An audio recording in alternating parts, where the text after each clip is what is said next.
출애굽기 7장. 주께서 모세에게 말씀하셨다.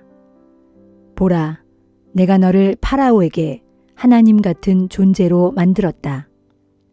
그리고 내 형 아론은 너의 대변인 노릇을 하게 될 것이다. 너는 내가 네게 명하는 것을 내 형 아론에게 말하라.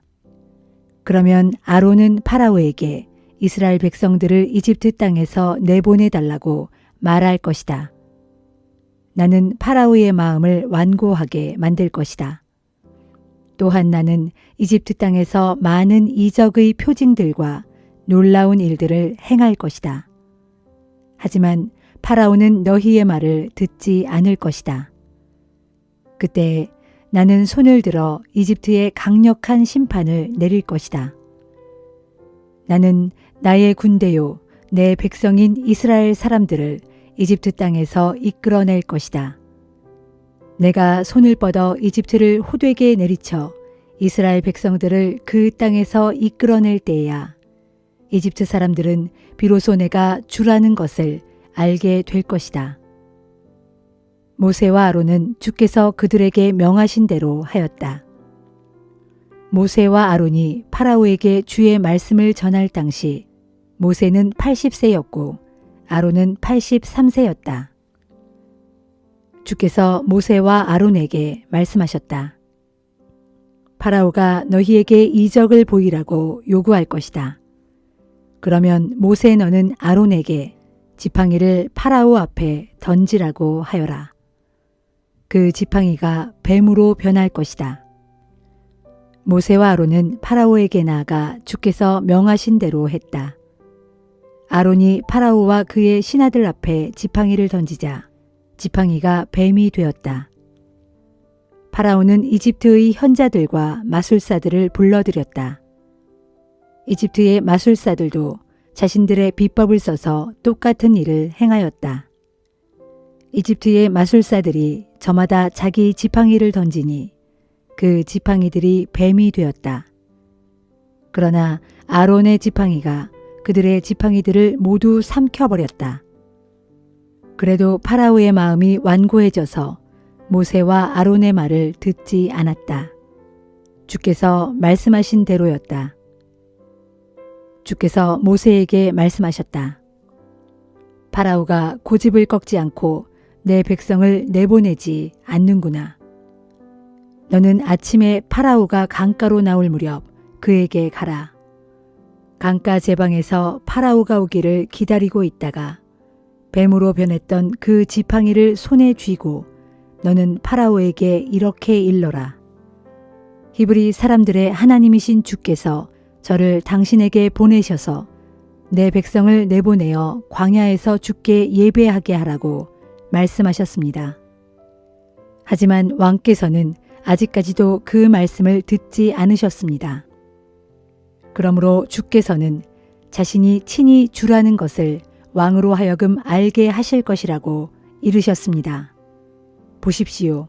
내가 손에 쥐고 있는 이 지팡이로 강물을 내리치면 강물이 피로 변할 것입니다.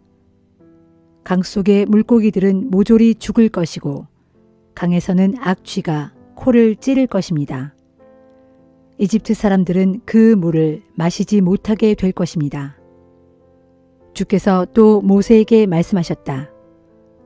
너는 아론에게 이렇게 말하라.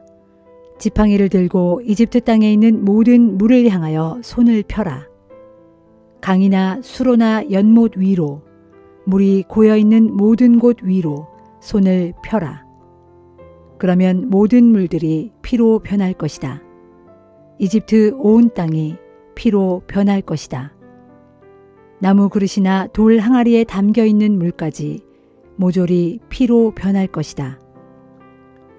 모세와 아론은 주께서 명하신 대로 행했다. 모세가 파라오와 그 신하들 앞에서 지팡이를 들어 강물을 내리치니 그 물이 모두 피로 변했다. 강에 사는 물고기가 다 죽었다. 물고기 썩는 냄새가 코를 찔렀고 이집트 사람들은 그 물을 마실 수 없었다. 이집트 땅이 온통 피바다가 되었다. 이집트의 마술사들도 마법을 써서 똑같은 일을 행했다. 파라오는 마음이 완고해져서 모세와 아론의 말에 귀를 기울이지 않았다. 주께서 말씀하신 대로였다. 파라오는 발길을 돌려 왕궁으로 돌아갔다. 그는 전혀 마음을 돌이키지 않았다. 이집트 사람들은 강물을 마실 수 없게 되자 마실 물을 얻으려고 강가 여기저기에 우물을 팠다. 주께서 강물을 치신 지 이래가 지났다.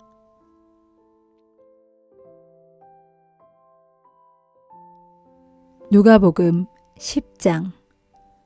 그 후 주님은 70명의 제자들을 가려 뽑아 세우신 뒤 자신이 장차 가시려고 계획한 동네와 마을로 둘씩 짝지어 보내시면서 그들에게 이렇게 당부하셨다. 추수할 것은 많지만 일꾼이 너무도 적다. 그러니 추수하는 주인에게 청하여 보다 많은 일꾼을 보내달라고 하여라. 자, 가라. 내가 너희를 보내는 것이 마치 어린 양을 이리 가운데로 보내는 것 같구나. 너희는 갈 때 돈이나 양식자루나 여벌신을 가지고 가지 말고 길에서 인사하느라고 시간을 허비하지 말라. 어느 집에 들어가든지 이 집에 평화가 있기를 하고 빌어라. 평화를 받을 만한 사람이라면 그에게 평화가 임할 것이고 그렇지 못한 사람이라면 너희에게로 그 평안이 되돌아올 것이다. 어느 마을에 들어가면 오직 한 집에서만 계속 머물러라. 사양하지 말고 주인이 주는 것을 먹고 마셔라. 일꾼이 제 품삯을 받는 것은 당연한 일이다. 어느 마을에 들어가든지 사람들이 너희를 환영하거든 너희에게 차려주는 음식은 무엇이나 먹어라. 그리고 그 마을에 있는 병자들을 고쳐주며 하나님의 나라가 가까이 왔다라고 선포하여라. 그러나 어느 마을에 들어가든지 그곳 사람들이 너희를 환영하지 않거든 그 마을의 큰 길로 나와서 말하기를 우리는 우리 발에 묻은 너희 마을의 먼지조차도 붙이고 가지 않을 것이다. 그러나 하나님의 나라가 가까이 왔다는 사실을 명심하라 하여라. 내가 너희에게 말한다. 장차 심판의 날에 그 마을에 내릴 벌이 옛날 소돔이 받은 벌보다 더 가혹할 것이다. 화를 입으리라 고라시나. 화를 입으리라 벳세다야. 내가 너희에게 베푼 기적들을 두로와 시돈에서 베풀었더라면 그 도시 사람들은 벌써 오래전에 베옷을 입고 재를 뒤집어 쓰고 앉아서 깊이 회개했을 것이다. 그러므로 장차 심판 날에는 두로와 시돈이 너희보다 오히려 가벼운 벌을 받을 것이다. 너 가버나움아, 내가 네 죄를 어찌 이루다 말하랴. 네가 하늘에까지 높아질 듯 싶으냐? 어림도 없다. 저 땅 아래 지옥에까지 떨어질 것이다. 예수께서 제자들에게 계속 말씀하셨다. 너희를 환영하는 사람은 나를 환영하는 것이요. 너희를 박대하는 사람은 나를 박대하는 것이다. 그리고 나를 박대하는 사람은 나를 보내신 하나님을 박대하는 것이다. 전도 여행을 떠났던 70명의 제자들이 기쁨에 넘친 모습으로 돌아와서 예수께 보고하였다. 주님, 저희가 주님의 이름으로 명령하자 귀신들이 다 저희에게 복종했습니다. 예수께서 대답하셨다. 그렇다. 나는 사탄이 번갯불처럼 하늘나라에서 떨어지는 것을 보았다. 이제 내가 너희에게 모든 원수의 세력을 꺾는 권세를 주었으니 뱀과 전갈도 짓밟을 수 있을 것이고 아무것도 너희를 해치지 못할 것이다. 그러나 귀신들이 너희에게 복종한 사실로 인해 기뻐하지 말고 너희 이름이 하늘나라에 기록된 사실로 인해 더욱 기뻐하라.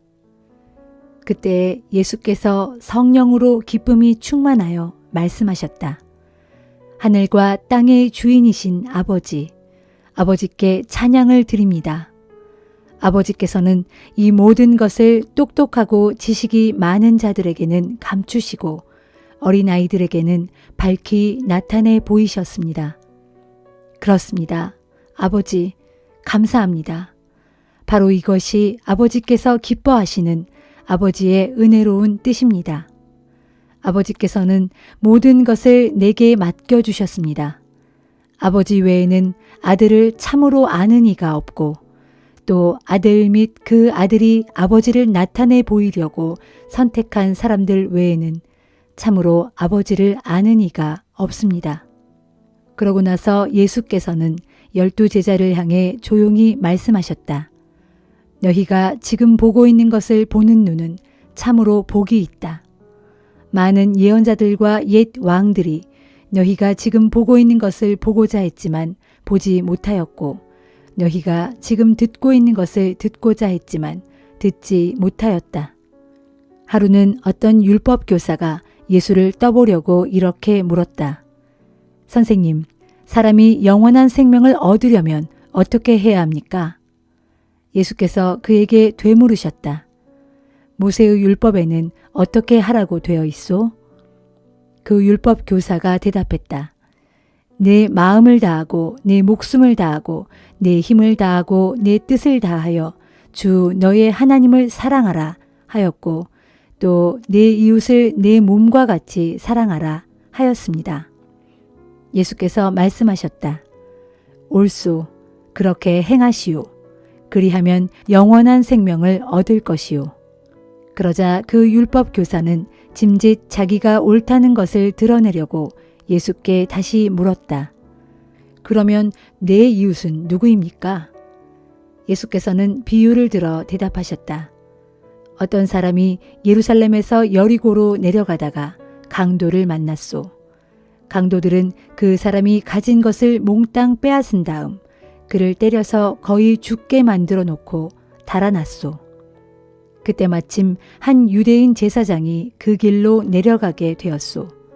그 제사장은 사람이 쓰러져 있는 것을 보자 얼른 피해서 지나갔소. 이와 같이 한 레위 사람도 그 길을 지나가다가 강도 만난 사람이 쓰러져 있는 것을 보았지만 그도 역시 그대로 지나가 버렸소. 그런데 어떤 사마리아 사람이 그곳을 지나가다가 그 사람을 보자 측은한 마음이 들었소. 그 사마리아 사람은 강도 만난 사람에게 다가가서 그 사람의 상처에 기름과 포도주를 붓고 싸맨 후에 자기가 타고 온 나귀에 그를 태워 근처 여관으로 데려가서 밤새워 보살펴 주었소. 다음 날 그 사마리아 사람은 2 데나리온을 꺼내어 여관 주인에게 주면서 부탁하기를 이 사람을 잘 돌보아 주시오. 비용이 더 들면 내가 돌아오는 길에 모두 갚아드리겠소. 하고는 길을 떠났소. 자, 그렇다면 당신은 이 3 사람 중에 누가 강도 만난 사람의 이웃이라고 생각하시오? 그 율법 교사가 대답했다. 자비를 베푼 사람입니다. 예수께서 말씀하셨다. 옳소. 당신도 가서 그와 같이 행하시오. 예수께서 제자들과 여행하던 중 한 마을에 들어가셨는데 마르다라는 여자가 예수를 자기 집에 모셔드렸다. 그 여자에게는 마리아라는 동생이 있었다. 마리아는 주님의 발 앞에 앉아 예수의 말씀을 듣고 있었다. 그러나 마르다는 이것저것 준비하느라 정신없이 분주하였다. 그래서 마르다가 예수께 와서 말했다. 주님, 제가 바빠 죽을 지경인데도 제 동생은 저렇게 꼼짝도 하지 않고 있습니다. 주님께서는 왜 보고만 계십니까? 어서 저를 도와주라고 동생에게 말씀해 주십시오. 그러자 주께서 대답하셨다. 마르다야, 마르다야, 너는 여러 가지 일로 마음 쓰느라 너무 염려가 많구나. 하지만 참으로 관심을 가져야 할 중요한 일은 한 가지뿐이다. 마리아는 그것을 찾았다. 마리아에게서 그것을 빼앗고 싶지 않구나.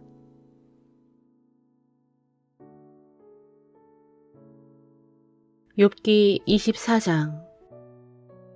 어찌하여 전능하신 분께서는 심판의 때를 정해두지 않으셨을까? 어찌하여 그분을 아는 자들이 그분의 심판 날을 보지 못하는 것인가? 땅의 경계를 표시하는 돌을 몰래 옮겨다 놓은 자들도 있고 훔친 가죽을 자기 것인 양 기르는 자들도 있구나. 고아의 나귀를 강제로 빼앗아가는 자들이 있는가 하면 빚을 갚지 않는다고 과부의 소를 끌고 가는 자들도 있구나. 힘없고 가난한 자들을 길거리로 몰아내니 없이 사는 궁핍한 자들이 숨을 데를 찾아 이리저리 헤매는구나. 가난한 자들이 광야를 헤매는 들나귀처럼 먹을 것을 얻으려고 애타게 일거리를 찾아 돌아다니지만 자기 자식들에게조차 제대로 먹일 수가 없구나. 그러니 가난한 자들은 들판에 떨어진 이삭이나 겨우 줍고 악한 자의 포도밭에서 그들이 따고 남은 찌꺼기나 긁어 모으는구나. 추운 밤에도 덮을 이불 하나 없고 추위에 바들바들 떨면서도 걸칠 옷 한 벌이 없구나. 산에서 쏟아지는 소낙비에 온몸이 흠씬 젖어도 몸을 쉴 데가 없어 그저 바위 틈에 쪼그리고 있을 뿐이로구나. 어떤 자들은 아비 없는 어린 것들을 그 어미의 품에서 빼앗아가고 빚을 갚지 못한다고 가난한 자들의 자식을 종으로 삼아 끌고 가는구나. 가난한 자들은 입을 옷이 없어 헐벗고 지내고 곡식단을 어깨에 지고 나르면서도 굶주린 배를 움켜쥐고 있구나. 올리브 기름을 짜내고 포도를 밟아 포도주를 만들어내면서도 여전히 목이 말라 고통스러워하는구나. 성 안에서는 죽어가는 자들의 신음소리가 높아가고 아픈 사람들이 도처에서 도와달라고 소리쳐 울부짖는데도 어찌된 일인지 하나님께서는 그들의 간구를 못 들은 채 하시는구나. 빛을 거역하는 자들이 있으니 그들은 빛의 길을 알려고도 하지 않고 또 그 길로 가려고 하지도 않는구나. 해질녘이면 살인자들이 일어나 가난하고 궁핍한 자들을 죽이고 밤에는 도둑질을 자행하는구나. 가늠하는 자들도 어두워질 때를 기다리면서 아무도 날 알아보지 못하겠지 하면서 얼굴을 가리는구나. 도둑들은 밤이 되면 남의 집 벽을 부수고 들어가 마음껏 도둑질을 하지만 낮에는 문을 걸어 잠그고 들어앉아서 아예 빛을 보려고 하지 않는구나. 그 자들에게는 깊은 밤이 아침이고 어둠의 공포를 도리어 친숙하고 편안하게 생각하는구나. 하지만 악한 자들은 물 위에 떠내려가는 거품과도 같고 그 자들의 땅은 저주를 받을 것이니 더 이상 포도원으로 나갈 일이 없을 것이다. 더위와 가뭄에 눈이 어느새 스르르 녹아내리듯 죄인들도 그렇게 무덤 속으로 감쪽같이 사라지고 말 것이다. 그러면 그 자들을 낳은 어미조차도 그들을 까맣게 잊을 것이고 다만 땅 밑에 구더기들만이 그들의 살점을 맛있게 뜯어먹을 것이다. 악인들은 결국 나무처럼 잘려나가 아무도 기억하지 않게 될 것이다.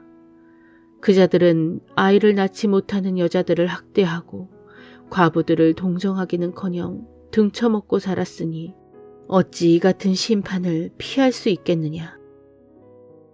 정녕 하나님께서는 강한 권능으로 이 세상의 악한 세력가들을 다 쓸어버리실 것이니 그분께서 한 번 일어나시면 누군들 자기 목숨을 건질 수 있으랴. 우리가 보기에 하나님께서 악한 자들에게 안전과 번영을 보장해 주시는 것 같아도 그분의 불꽃 같은 눈길은 그 자들이 하는 일을 하나도 빠짐없이 낱낱이 살피시고 계신다. 잠시 동안은 악한 자들이 잘 살고 번영하는 것처럼 보이겠지만 결국엔 이내 쓰러질 것이다. 다른 모든 이들처럼 끌려나와 순식간에 비천하게 되고 곡식 이삭처럼 쓱싹 베어지게 될 것이다. 자, 그렇지 않다고 부인할 사람이 있는가? 내 말이 거짓이라고 지적할 사람이 있는가? 누가 내 말이 틀렸다고 반박하겠는가? 고린도전서 11장. 내가 그리스도 예수를 본받는 자 된 것처럼 여러분도 나를 본받는 자들이 되십시오. 여러분이 내가 가르친 교훈을 다 마음에 새겨두고 그대로 행하고 있다니 얼마나 기쁜지 모르겠습니다. 이제 여러분에게 깨우쳐 드릴 것이 한 가지 있습니다.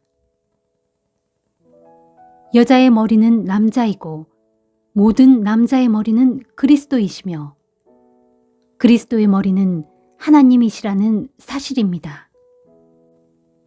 남자가 기도하거나 예언을 할 때 머리에 무엇을 쓰면 그것은 자기 머리 되시는 그리스도를 욕되게 하는 일입니다. 그러나 여자가 머리에 아무것도 쓰지 않은 채 기도하거나 예언을 하면 그것은 자기 머리인 남자를 욕되게 하는 일입니다. 그것은 머리털을 다 밀어버린 것과 마찬가지이기 때문입니다. 여자가 머리에 아무것도 쓰기 싫거든 머리털을 다 깎아버리십시오. 그러나 머리털을 다 깎는 것이 수치스럽거든 무엇으로든지 머리를 가리십시오. 그러나 남자는 머리를 가리면 안 됩니다. 남자는 하나님의 형상이고 하나님의 영광이기 때문입니다. 하지만 여자는 남자의 영광입니다. 왜냐하면 남자가 여자에게서 나온 것이 아니라 여자가 남자에게서 나왔기 때문입니다. 또 남자가 여자를 위해 창조된 것이 아니라 여자가 남자를 위해 창조되었기 때문입니다. 이런 이유에서 여자는 예배 때에 천사들이 지켜보고 있으므로 권위의 표시로서 수건으로 자신의 머리를 가려야 하는 것입니다. 그러나 주 안에서는 남자 없이 여자가 있을 수 없고 또 여자 없이 남자가 있을 수 없습니다. 여자가 남자에게서 나왔듯이 남자 역시 여자에게서 태어났기 때문입니다. 그러나 모든 것은 다 하나님에게서 났습니다. 여러분 스스로 판단해 보십시오. 여자가 머리에 아무것도 쓰지 않고 하나님께 기도를 드리는 것이 마땅한 일이겠습니까? 여러분의 본성이 가르쳐 주지 않습니까?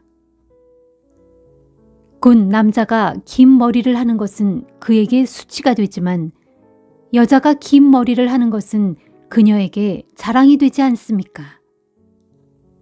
긴 머리는 여자에게 가리는 역할을 해주기 때문입니다.